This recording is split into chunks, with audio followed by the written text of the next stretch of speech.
tragic assassination of Abraham Lincoln. Abraham Lincoln, the 16th President of the United States, stands as one of the most revered figures in American history. His life and legacy, full of triumphs and struggles, would come to a tragic and untimely end in the spring of 1865, just days after the Civil War's conclusion. It was the evening of April 14, 1865, and the nation had just begun to breathe a collective sigh of relief. The Civil War, which had torn the country apart for 4 long years, was finally drawing to a close.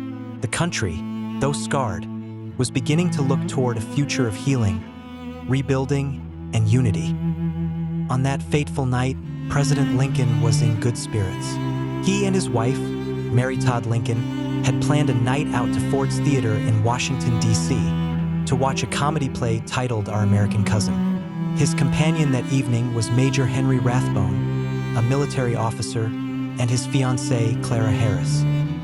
But as they settled into their private box above the stage, they were unaware of the shadow lurking nearby, a man named John Wilkes Booth, a famous actor and a Confederate sympathizer, had hatched a plan to kill Lincoln. Booth, who had long resented Lincoln's role in the war and his policies, saw this as an act of revenge, a way to continue the struggle for the South even in defeat. Booth, familiar with the theater, snuck in through a door that was left unlocked, and at around 10:15 p.m., as the play reached a comedic moment, he crept behind the president and fired a single shot from a .44 caliber Derringer pistol. The bullet struck Lincoln in the back of the head, behind his left ear.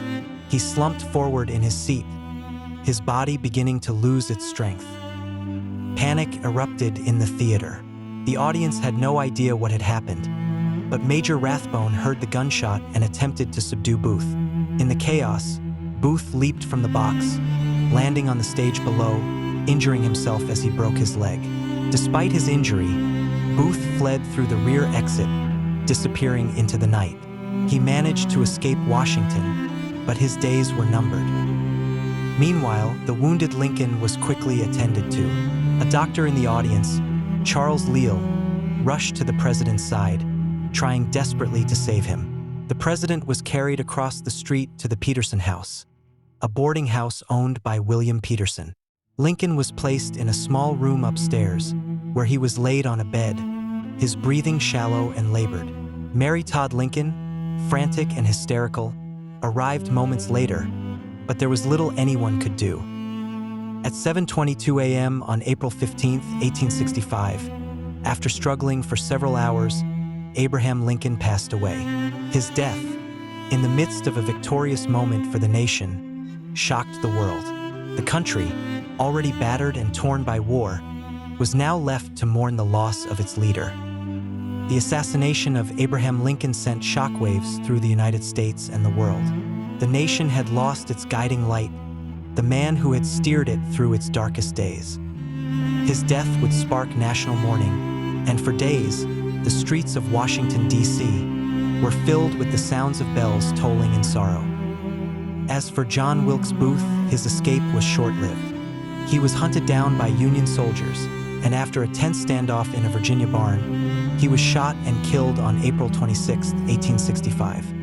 Booth's conspiracy to assassinate not only Lincoln but also Vice President Andrew Johnson and Secretary of State William H. Seward had failed. Abraham Lincoln's death marked the end of an era, but it also cemented his place in American history as one of its greatest leaders. His leadership during the Civil War, his role in ending slavery, and his vision for a united nation would live on, not just in the memory of those who knew him, but in the hearts of generations to come.